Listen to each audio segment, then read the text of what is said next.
Hello, welcome back. I don't know about you guys, but especially people in the UK I'm talking about here, I'm sick of this weather. I'm totally sick of it. I want it to be summer now. I like hot weather, not shit weather. Okay, so let's get into things. Since you were last with us, I've actually gone on and played quite a few games. Like I said, I want to get through this season a little bit quicker. We'll go through a bit of a recap of what's happened in a minute. But first off, I just wanted to mention that Nikola Kalinic has gone for 2.5 million, which means we get his wages off our books. We're actually still paying some of them, but it doesn't matter. We've got rid of him for now, and it's brought our wage budget back kind of into just about acceptable. It's still over, but just about acceptable limits, which means that the club are now pleased with me, on course with the wage budget. Now, you will also see here, and I'm sure as soon as I've come on this page, you're scanning the page for extra hidden details. Well, I'm going to tell you it all eventually anyway, so, you don't need to trawl through this now.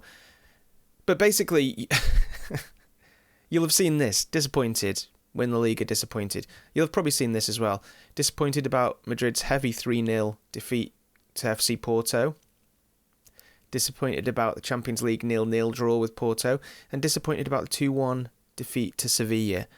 So we have been losing games. Let's go and have a look. It's not quite as plain sailing as it was last season so far.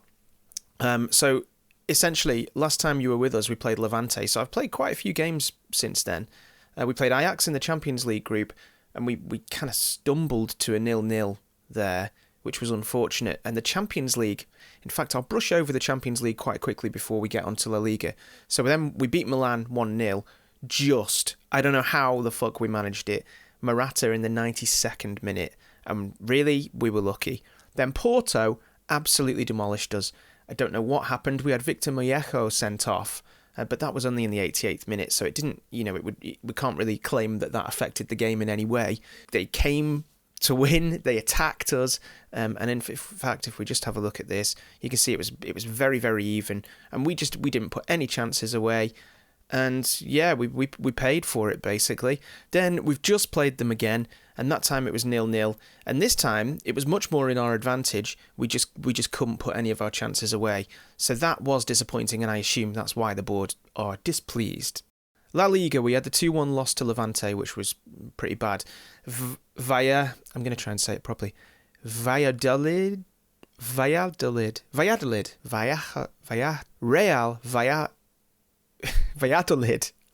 I can never say that name. Real Valladolid.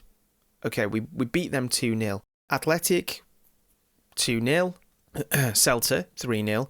Alaves, 0-0. That was a disappointment. We arguably should have won that game. And it's things like this that are tripping us up, really. These little games that we probably should have won. Let's have a quick look.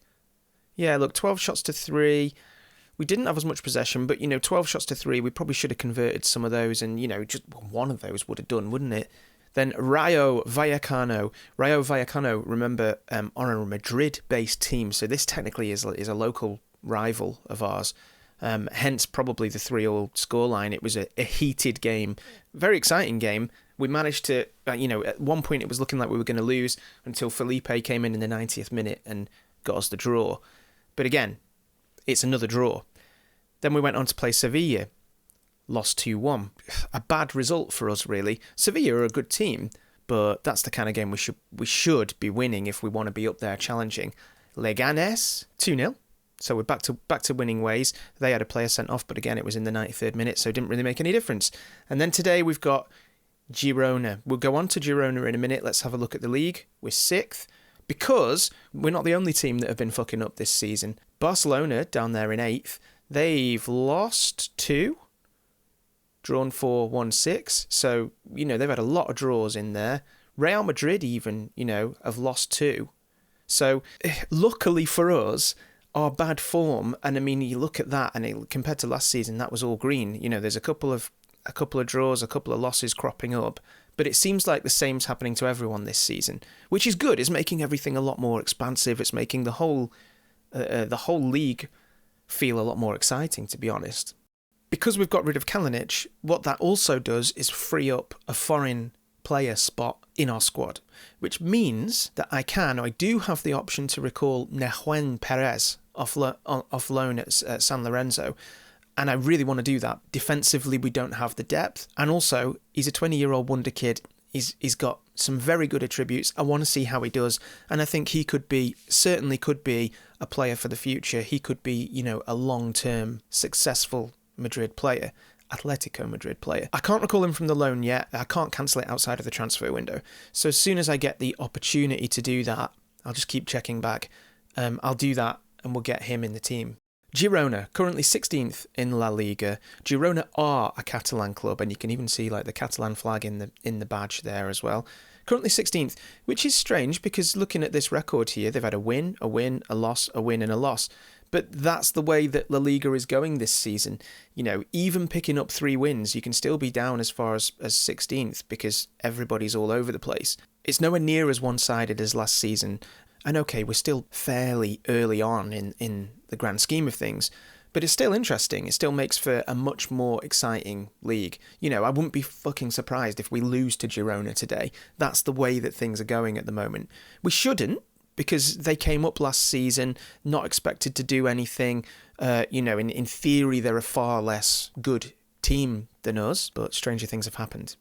I've had a quick scan through their players, and to be honest, I can't find anyone that, that really stands out, so I'm not going to bother going into detail on that. To be honest, they're all fairly average. Doesn't seem like anyone any particular one player that's going to cause us a huge issue. Let's have a quick look at the scout report. Lots of weaknesses straight away, which is good. Let's have a look at their strengths first. 10 of 30, blah, blah, blah. Yeah, Luis Milla is apparently their best player in terms of his average rating. And he's the only one really who seems... This is their best player, basically. So, you can kind of tell what the rest of the team are going to be like from that, probably. Overall quality of passing is disappointing. Lack natural fitness, lack bravery, balance, pace. It's like everything, basically. Their weakness is everything. Just a little something I stumbled across here. I always go and have a look at this analysis screen just before a game, just to look at the opposition's last game that they played, basically, to see if it reveals anything. It doesn't always reveal anything, but here there's something I just wanted to pick up on a way that you could potentially use this. So here I've got selected the average position without ball of the Girona team. So it looks like they sit fairly far back, just the striker up there in the opposition's half, and then the heat map overlaid on top of that. Now, they lost this game 3-0, so as you'd expect, there's a lot of activity going on around the goal there. But interestingly, there's a lot of activity over on their right-hand side as well. I'm imagining, or the way I interpret this, if we have a look at, so at the moment we're on Girona, if we have a look at Betis, they've used their left-hand side as well. So that tells me that essentially the reason that Girona's heat map is so heavy on that side is that they're trying to deal with the threat of Betis. Now, why are Betis attacking on that side? Could it be that they've discovered something, Could it be that they know that Girona are weaker on the right? Or is it just that they're stronger on the left? So the first thing to do now is to go back to Girona and have a look at who they play in those positions. So the two players in question on that heat map were Palencia and Ilic. So if we have a quick look at them, we might be able to tell why Betis decided to exploit their side of the pitch. So first glance, Palencia looks like a pretty decent player. My initial thoughts here are he's fairly fast, he's etc. If I was looking to play him, I would probably play him in a more attacking fullback or wing-back role. So perhaps that's what they're doing. He's got runs with the ball down the right and gets forward wherever possible. Now that's an interesting one. Gets forward whenever possible. Perhaps they're exploiting the space that he leaves behind there. Let's have a look at the other guy, Ilic. He's on loan from Man City and he cuts inside. He likes to cut inside from both wings. So imagine essentially that both of these players are doing those things that they like to do. What we're going to find is Palencia is going to be pushing on leaving space behind. And Illich is not even going to be covering it. He's going to be drifting into the central areas there. If we can attack down that side, and we've got the players to do it, then potentially, you know, we could have some joy there. Sorry if you can hear what sounds like a machine gun. That's my wife sewing upstairs. So she's got a sewing machine out and it sounds like a... So I'm not under attack or anything. Not yet, anyway. I might be in a minute. But let's just have a look at what we can do to this formation to kind of exploit that weakness that we've potentially discovered. Now, my initial thoughts are, and the way that I would approach this are, I wouldn't actually change anything. We're positive. We've got Lamar attacking already, and Lodi works quite well in support. He likes to get forward anyway. I don't want to, because the other thing is we have to think about, if we are attacking down that left-hand side, how exposed does that leave us as well? You know, we don't want to be exposed as well. So we still need to have someone who's going to kind of stay back, and Lodi will kind of do a little bit of both in that position. But what we can do is we can instruct our team to focus the play down the left, because we know that there's going to be, if we have more attacks down that left-hand side, we know that potentially there's going to be an opening there at some point. If it comes to it at some point, I could potentially put overlap left on if I feel like I'm getting a little bit more comfortable, and then Lodi might do a few more overlaps. But at the moment, I think let's just change one little thing and see how that goes. Oblak, Lodi, Felipe, Jimenez, Trippier, Lamar, Koke, Saul, Correa, Diego Costa, Morata. So let's see how it goes. At home to Girona. We've had a couple of hiccups this season already, so let's hope this isn't another one. Fingers crossed. Morata kicks off. Here's Jimenez, straight back to Oblak. Should be fairly comfortable. Oh goodness, that's a bit worrying. Here's Palencia. He's one of the weak links we picked out, and there's Saul. So we're attacking down the left. There's Lamar. Come on, straight away. Oh, no. Challenged. Oh, and as the ref said it, the ref's having a look at it. He's given the penalty. Diego Costa will take the penalty. And that came from... Can we say that came from a Lamar attack down the left? Well, we can say that. Can we say that's because of my tactical tweaks? Costa scores. Can we say that's because of my tactical tweaks? Probably not. It's probably too early to say that after 1 minute 20 seconds. But it's 1-0. So, a good start. And that takes us up to third position as well. Here's Palencia. Juan Carlos, the king. Correa makes a challenge. Moreno to Pacheco. Moreno. Gallarni's tackled. Morata's got it. Lovely ball to Lamar. Oh, lovely little play with Lamar and Costa there. And there's Trips. Correa, give it to Trips. No, he's gone himself and kicked it straight to the goalkeeper. Classic Correa. We have a throw in. Jimenez. Been trying to train Jimenez to do long throws and it's not been working. Koke, he can shoot from there. He's not going to. Saul. Here's Lodi on the left. Oh, that goal came from the left. That goal came from the left. Kind of. I mean, both goals have come from the left, technically, if you look at it that way.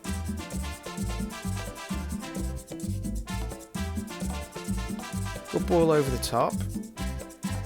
Lodi, I mean, we're just attacking along the left, basically. Costa.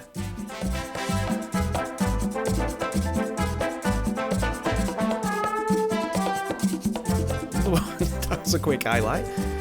3-0. Okay. Did that come from the left?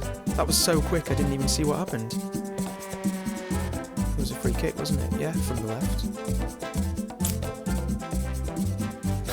Okay. Okay, they're having an attack now, it looks like. Maybe not.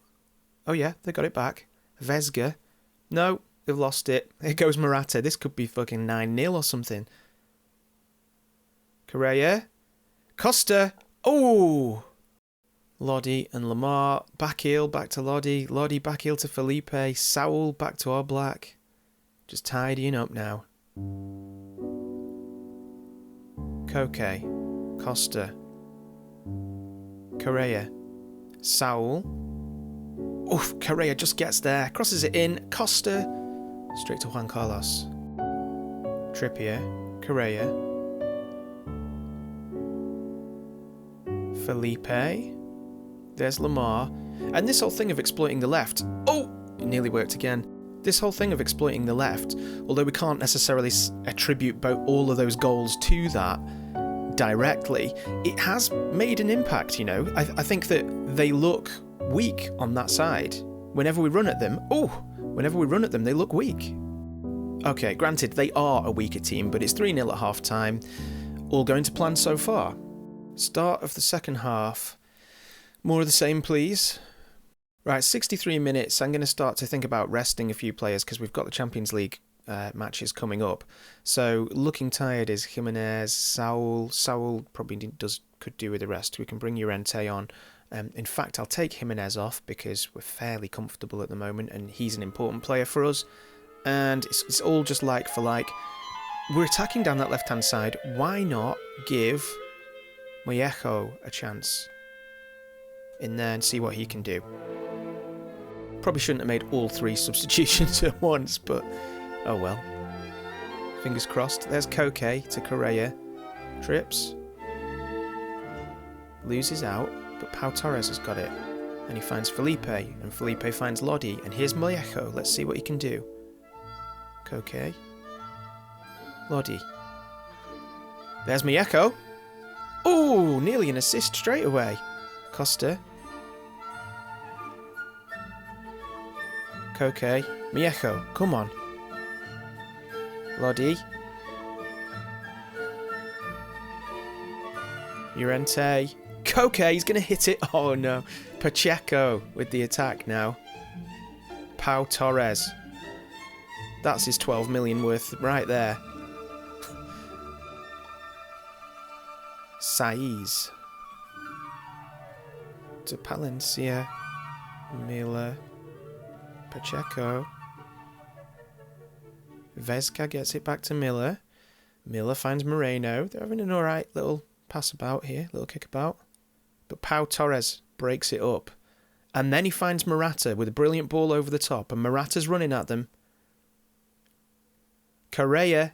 Oh, a good shot. 80 minutes. We got the corner. Koke. Felipe. Wow.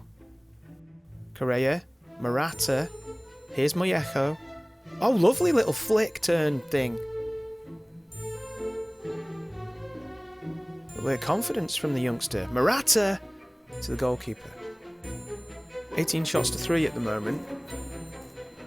We've got a free kick just outside the area. Koke's going to take it. Oh, he hits the crossbar. 20 shots to 3. Pacheco. Palencia. It's going to be a comfortable win for Atletico Madrid, I think. Exploiting the left worked. I think we'll put it down to that. We'll definitely put it down to that. Tactical genius, Jim G, and that's what the G must stand for, genius. Vesga, Mia, the Git, I don't know. Oh, here's Costa. Can we get another? Oh, it's a good shot. Koke. Oof, good delivery. But only Morata was there. Costa, Correa.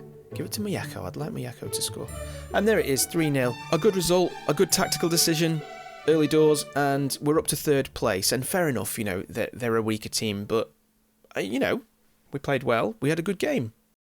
Okay, so as I said, that puts us in 3rd position at the moment. Now, Betis, just behind us, also on 26. Sevilla, Valencia, and Athletic Club Bilbao have all only played 12 games, so they've got a game to play today. They've got games to play today, meaning that they could leapfrog us potentially with if any of those win. Yeah, in fact, let's just skip forward.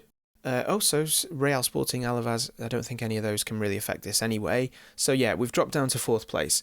Still okay. We're still on target. I mean, we're only 4 points behind the leaders, so it's all still to play for. Nowhere near as prolific in the league with in terms of our players this season. We don't have any of the top scorers. We don't have any of the top average ratings. We don't have any of the top assists, player of the matches. We've got Oblak's got the most clean the second most clean sheets, which is good. But yeah, I'd like to see some people creep into this a little bit. as defending champions, you know, it's still very much doable. What is a little bit more difficult is the Champions League, and next up we have a game against Ajax, so this will be the next game on the channel. Let's have a look at this table here. You can see Milan top with 9 points, Porto with 7, then us with 5. It's still anybody's to win, apart from potentially Ajax, who probably can't do it now.